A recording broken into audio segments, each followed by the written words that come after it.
Hello friends, welcome to my new video. আশা করি সবাই খুব ভালো আছো। আজকের এই ভিডিওতে আমি তোমাদের সঙ্গে কিছু কম্পোজিশন শেয়ার করব, যেগুলো তোমাদের আর্ট কলেজ এন্ট্রান্স এক্সামে ভীষণভাবে দরকার হবে। তো ভিডিওতে যেই ধরনের কম্পোজিশনগুলো দেওয়া আছে, এই ছবিগুলোর বাইরেও তোমরা বিভিন্ন ধরনের কম্পোজিশন প্র্যাকটিস করো। এবং অনেক সময় কি লাইন ড্রয়িং করতে দেয় এবং অনেক সময় ওয়াটার কালার করতে দেয়। আমি বলবো দুটোই তোমরা ভালো করে প্র্যাকটিস করো।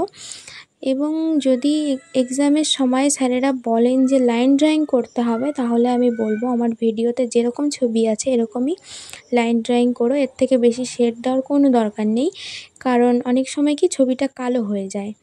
তো তার থেকে এরকম সিম্পল লাইন ড্রয়িং করো, অবশ্যই ভালো হবে। এবং স্যারেরা বলে দেন সাধারণত একটা কম্পোজিশানে 4টে ফিগার দিতে হয়। 4টে ফিগারের বাইরে তুমি অন্য ফিগার দিতেও পারো, আবার নাও দিতে পারো, সেটা তোমার ব্যাপার।